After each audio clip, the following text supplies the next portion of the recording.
Warning, the podcast you're about to listen to may contain graphic descriptions of violent acts and injury. Listener discretion is advised.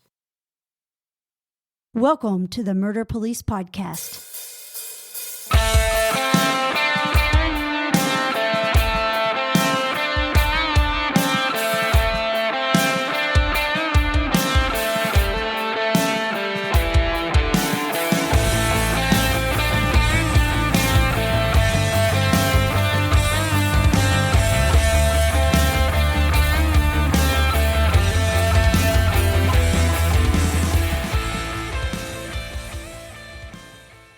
So, Wendy, what do we have for the show today? Well, David, today we're going to be discussing the 1999 murder out of Lexington, Kentucky, involving a 13-year-old victim named Haley McHone. It's actually a fascinating case, and while I was in the unit, I got to work on that case. I still remember being on vacation the week that she went missing, and for the first time in my career, I couldn't wait to get back to work to get involved with it. What was the most fascinating thing about this case that piqued your interest, Wendy? Oh, man, I think when you first told me about this case, I hadn't heard of it until you had told me, but, I instantly went out and found the book that told more about it because I wanted to get more details. And as you know, the guy's name's Tommy Lynn Sells, and surprisingly, Haley was not his first victim and certainly wasn't his last. You're right. He was a serial killer, and there's so much to the story that I think the listeners are going to enjoy a lot. Who all do we have on the panel today when we discuss this case? Joining us today is Chris Schoonover, retired homicide detective, as well as the district attorney that handled the case, Ray, the DA Larson. Both fine people. I've known him for years. Chris was probably one of the most talented interviewers I've ever known. I had the pleasure to work with. He was amazing in the box when we were talking to suspects. And Ray Larson, affectionately known as Ray the DA, is an amazing man, and I think people are going to be impressed with his knowledge of the process and how the court system works, and explaining that here shortly. With that said, let's go ahead and jump into the interview. Let's do. Hey, Chris, thank you for joining us. How are you today? I'm doing well. Thank you for having me. And Ray? I'm just tap dancing. And David, how are you doing over there? Doing fantastic. I'm excited to go through this one. This was an amazing case to be a part of. Chris, why don't you start with telling us a little bit about yourself? Okay. Since I'm really old, I'll start with my military career so it doesn't take me all the way back to infant stage with Moses. I was in the United States Army, and while I was in the United States Army, I was a criminal investigator, a special agent with the Criminal Investigative Division. We investigated felonies, all the felonies that were associated with the military and the U.S. government. We also had investigations off the military base if they had a nexus to the government. Then I left the military and got hired by the Bureau of Prisons, where I was assigned to the Special Investigative Section, where we investigated inmates that would have a plot to escape. We would investigate any type of scams that the inmates came up with family members. We'd listen to their phone calls, look into their bank accounts. And we also, if we had rumor that family members were bringing in narcotics into the facility, we'd call K-9 and do those type of investigations. While I was with the Bureau of Prisons, I applied with the Lexington Police Department, got hired in 1996. 3 weeks after my probationary period, I got moved up to homicide and was assigned to David Lyons, and that's how we met. Wow, a lot of experience there. I don't think that we're going to get much by you. Well, Chris, what is this case about, this Haley McHone case? This case is a unique case because it's mid-America, typical 13-year-old rebellious teenager. And of course, middle-class parents reported their child missing, and the Lexington Police Department used every resource in trying to locate her. We did posters, we did door knocks, neighborhood canvases, met people in the park at the same time we thought she went missing. We used all our resources and got nowhere. It was quite an experience to do this investigation with other detectives and use all the resources we could to find her. Wow. So has this case been the subject of any other true crime reporting? Yes, there's been several major networks that have done several stories on the suspect, and there's been a couple of books that have been written about the suspect. Okay. Well, where and when did this homicide occur? This homicide occurred in Lexington, Kentucky, in Fayette County. It was off, if anybody knows where the University of Kentucky is located, of course, the basketball mecca of the world, but it's just several blocks off of the main campus. Main thoroughfare that goes through there is called Nicholasville Road. Her family lived a couple of blocks off of Elizabeth Park. Their house backed up to the park. She was reported missing by a family member from Floral Park, and then Elizabeth Park is right behind their house. So that's where it occurred. Okay, so can you tell us about Haley? I know we know she's 13. What more can you tell us about her? Sure. If you can think of a typical 13-year-old smoking, rebellious teenager that wants to do everything opposite that her parents want her to do, that's Haley. She was a frequent runaway. And what I mean by runaway is her family was middle class, but they, like any other family, had hidden secrets. They had issues with other relatives that nobody knew.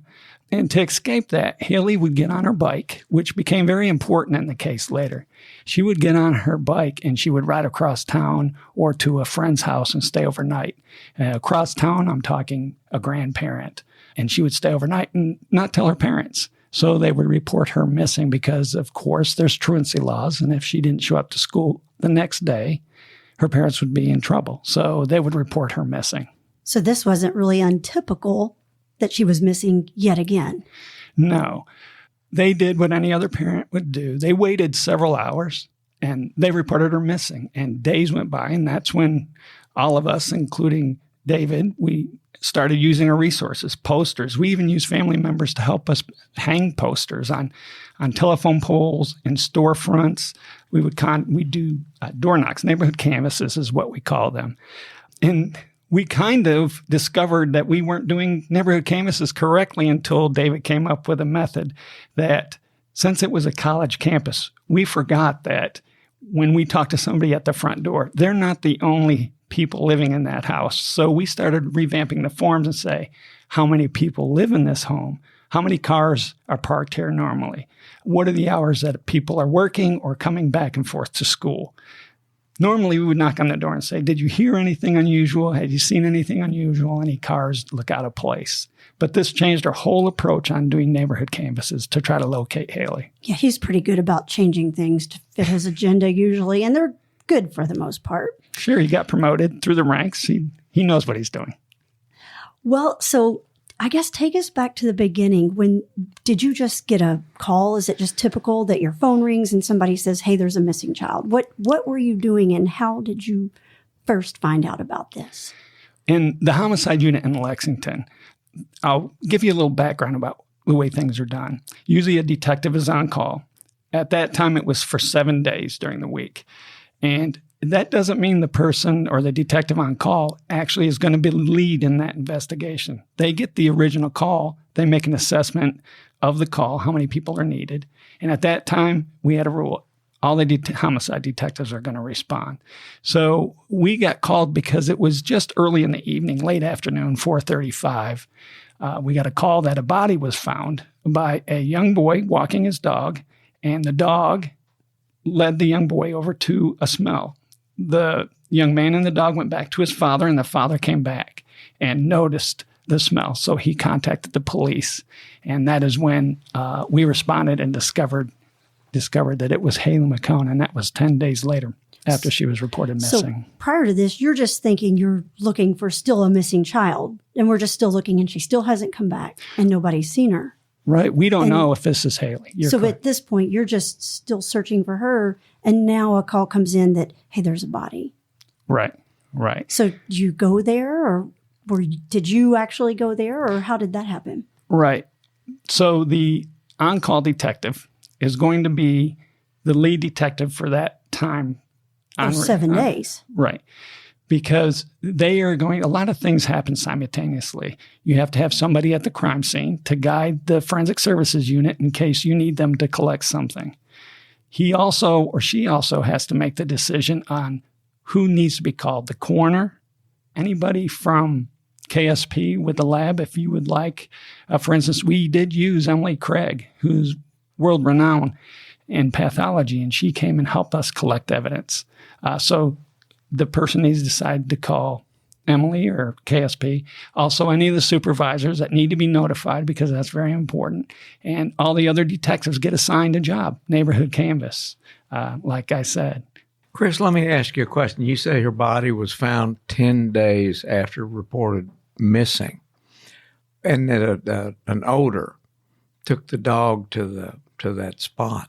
What kind of a condition is a body in after it's been dead and exposed for 10 days?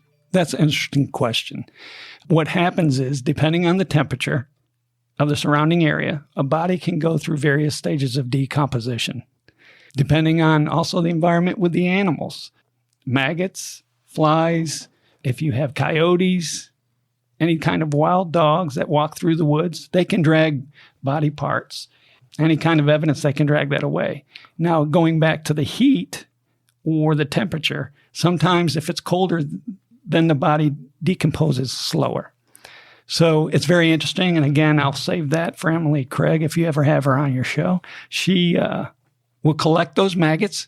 And what's very interesting is she can freeze those maggots, and from what stage those maggots are in growth, she can approximate how long the body has been placed there or laying in that position. Can you talk more about specifically where her body was found and what kind of conditions were there at that site? Sure. So in Kentucky, in the month of May, it becomes very hot. Anytime after April, you're going to get heat. And it is in a wooded area. There at the back of that park, there's tall trees, hedges, and there's also a railroad track that runs through that neighborhood at the rear of that park. There is a trail, a walking trail. It's dirt, dead trees laying on both sides of the trail. And when we got to the scene, there were dead leaves, a log, and until you moved the log leaves, you could not see Haley's body at all. So once that was left and moved, then you could see that, of course, maggots had been involved, the stage of decomposition, but you could tell that there was no shirt and just her shorts were on her. So you get there and you go to this walking trail and you see the body there. And what do you do at that point? Did a light bulb go off in your head and you think, maybe this is her because I know she lives right there? Or were you just thinking this is another victim in 1999? Right. Regardless of what people think about detectives, common sense, it really plays into a huge part of what we do. So, yeah, you can't assume anything because your final goal is to make this a proper scene, to follow all the rules, because you want a conviction in the case at the very end. So you want to follow the rules very carefully. So you're not going to assume it's Haley, but we have a good feeling. I mean, common sense, her house backs up to this park.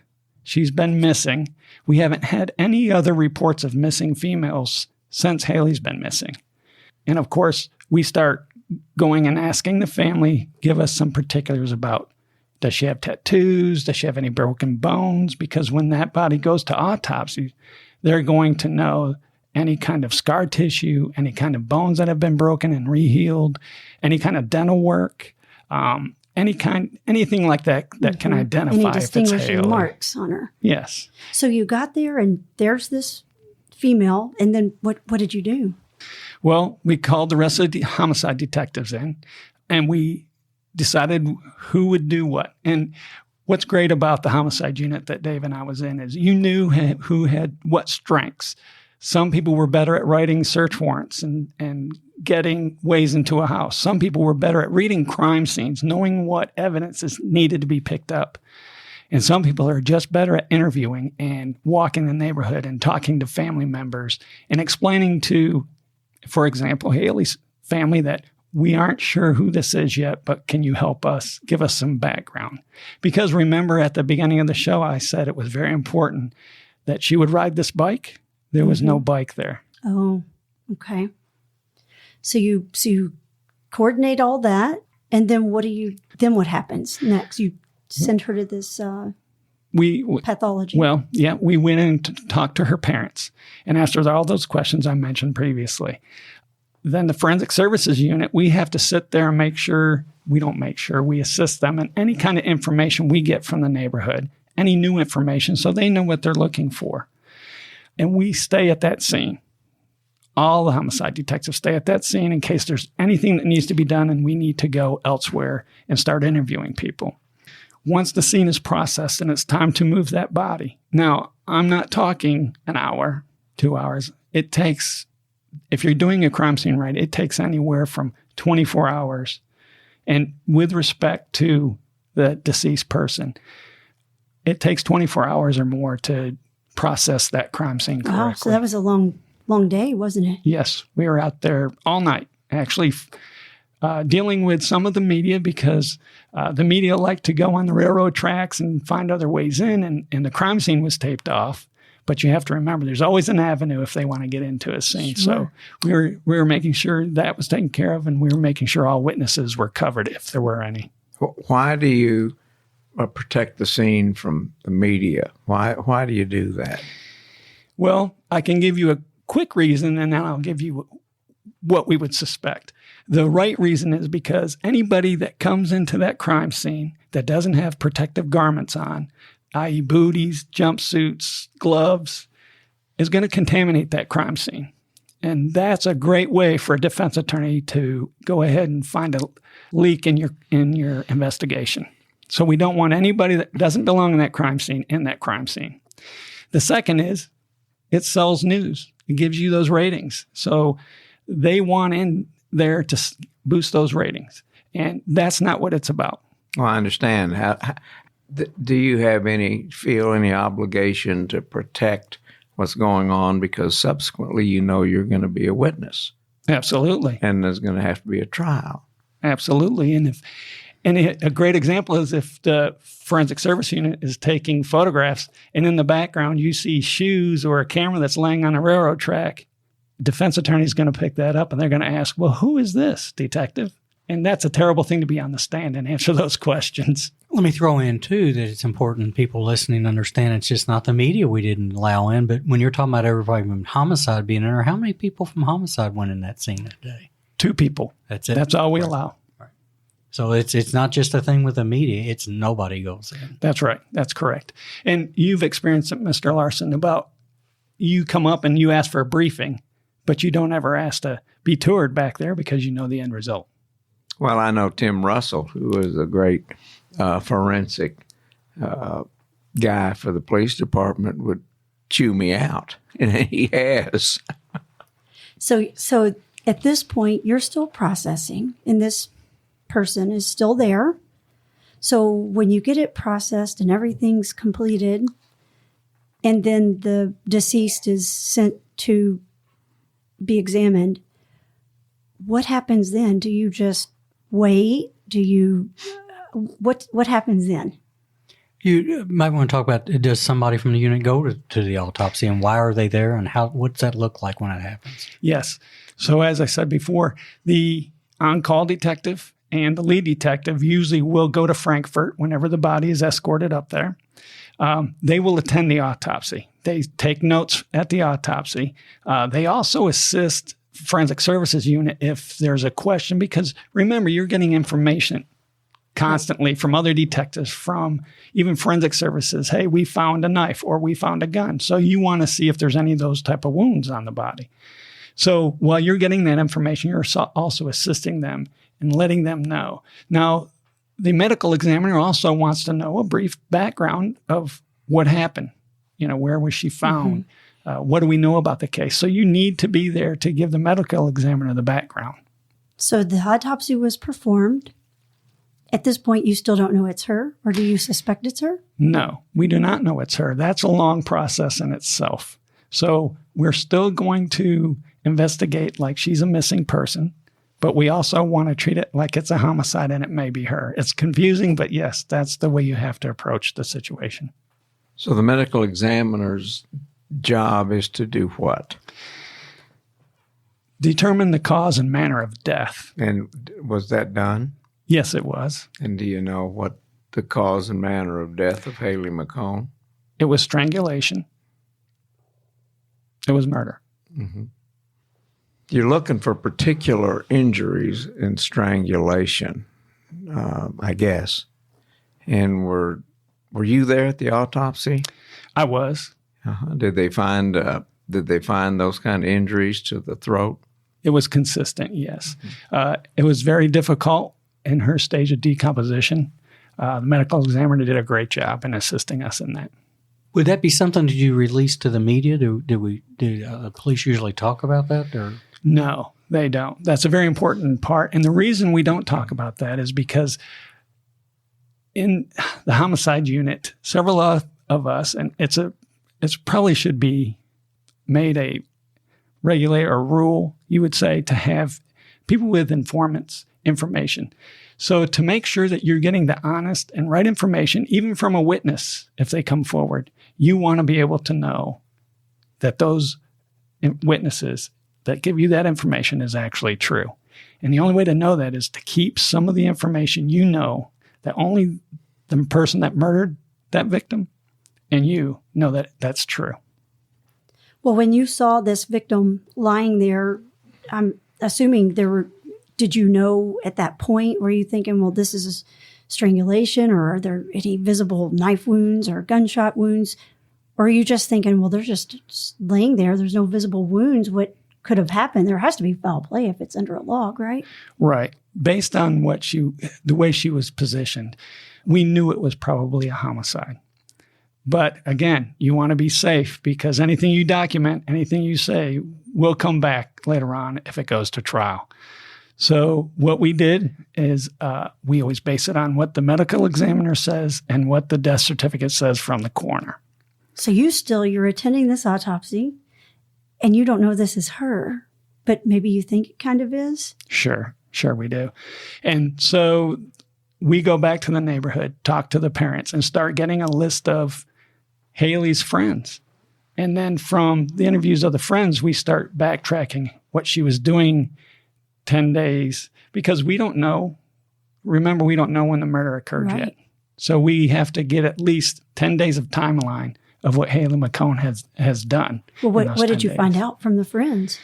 That they hadn't seen her, that she hadn't been at school. We went through her locker and brought her books back, and they had no answers for us. They hadn't seen her. So were you positive at this point this was her that you attended the autopsy on? No.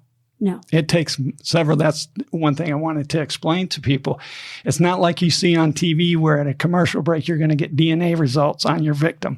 It takes anywhere from 6 to 9 months to get definite confirmation of who your victim will be.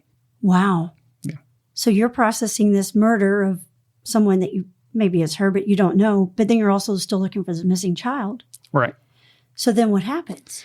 So we get information from, let me back up. We go to some services that they have in the park, hoping that we may see somebody suspicious there because they're having a ceremony for Haley. They're assuming it's her. And so we have all the homicide detectives out kind of mingling, watching on the outskirts for anybody suspicious. So we start taking photographs of people we want to interview. We start taking license plate numbers. And we start knocking on college kids' doors more because now we want to start taking DNA just in case later, if she was sexually assaulted or there's DNA on her clothing that she has left on, that we want to have some type of evidence to compare that to. So that was our next step. We started asking people if they would even provide a swab of their DNA. Were they open to that? Some were, yes. It was surprising, yes. And I think Lexington, the community, really wants answers to, if they know a teenager has been harmed, they're going to do whatever they can for the community to determine who did this, who committed this crime. And those that don't worry, they don't have a problem with providing their DNA. So you go canvassing the area, the dorms, and did anything turn up? Nothing. We even put out on social media that she was last seen in this area, and we made new posters, and we added the bike to the posters because we didn't have a bike. So we were trying to look for the bike too in hopes that would have evidence on it, DNA evidence. And so we even put posters up with a bike, hoping that somebody would call Crime Stoppers. Some student from school may have information, so we would go to schools, hang the poster up. We still had no responses. Still banging your head against a wall. Yes. So how long did that go on that you had nothing? Several months, actually. We kept on investigating this case probably half a day every day. We concentrated on Haley's case alone. And remember, we're also getting other cases in because this happened in May. And now several months have gone by, and we don't have anything. All the resources we're using with KSP Lab, with the FBI, we're calling a thing called VICAP, and that's Violent Index Offenders Program. And we're giving them information to see if they have any like murders in any place across the country that they can compare it to. Can you talk more about VICAP and what that's like? How, when you talk about giving information, how does that happen and how often does that happen? Yeah, thank you, Dave. I made it sound easy, but it's really a thick book that you have to fill out. It talks about the victim, and that's what's called a victimology, and they kind of rate what type of victim she would be, a high risk, medium risk, or a low risk. You give them all the background on her family members, on her friends. You fill out in detail what the crime scene looked like, what her grades were, anything about the victim. And then you provide all details about the crime scene so they can compare that crime scene with others across the country. Now, we used to joke and say, all information in, nothing coming out, because once you send that book in, you don't hear from the FBI unless something's similar. So it's a good program, but if they don't have anything similar, you're not going to get any information back. It's probably the best shot at police agencies coordinating with each other on major crime, because that's a big criticism sometimes, is that, and I've always thought that that's probably the best shot you've got at picking up a serial offender. Right. It was, before then, it was more archaic, where you would go to a conference, talk to other detectives, pass each other a card. Hey, do you have this type of crime? Hey, this is the issues we're seeing. And that, with VICAP, that saves you all that problem. Sure. And then you can just go to happy hour at the conventions instead of worrying about networking. Instead of worrying about those pesky details. Right. So you submit all this data and you wait and you wait. So now how long have you been waiting before you find out it's affirmatively her and before you get a break? We find out it's her in November. So of months. 1999. Yes. Wow. Yes. But we're working under the assumption it's her the whole time. It's not like it That's stops. correct. Can you recall, were there any kind of leads, even small ones, coming in at that time, or anything that generated that? Well, so you have to think about suspects. At that point, when you have this kind of crime scene, now we have to think about suspects. And at the beginning, from your crime scene that day forward, everybody's a suspect that knows Haley McHone. So the next thing we want to do, since we're not receiving any information, is principal theory usually is, let's start with family members and work our way out, because family members know Haley, right? Sure. So we do a family background. We start looking at all the family members, and there is some suspect in the family member tree, and we interview extended family probably 3 or 4 times because we really feel like this may be the person. He gives us signs during the interviews that he's hiding something. We don't know what it is. So we still want to go at him. So we're going to work around him since he's not being forthcoming with his information. So we're going to go ahead and check out all warrants. We're going to find out where he lived. If he didn't live in Lexington, we're going to find out any history we can if it's out of state. We're going to try to find any information we can use during an interview that makes him uncomfortable. So much so that he wants to get us off his chest and away from his house or out of the interview room, whichever place we interview. And nothing. Nothing. Not a thing. He was cleared. I think before we could decide he was cleared, other things happened in the case that started moving the case forward very rapidly. So you interview this person, extended family member, and then when did your break come? How long after something presented itself? January in 2000. Wow. Yeah, Happy New Year. Hey, you know there's more to the story, so go download the next episode like the true crime fan that you are. The Murder Police podcast is hosted by Wendy and David Lyons and was created to honor the lives of crime victims so their names are never forgotten. This podcast is produced, recorded, and edited by David Lyons. The Murder Police Podcast can be found on your favorite Apple or Android podcast platform, as well as at murderpolicepodcast.com, Facebook, Instagram, and Twitter. If you have enjoyed this podcast, please subscribe for more and give us a 5-star review on Apple Podcast or wherever you download your podcast from. And please tell your friends.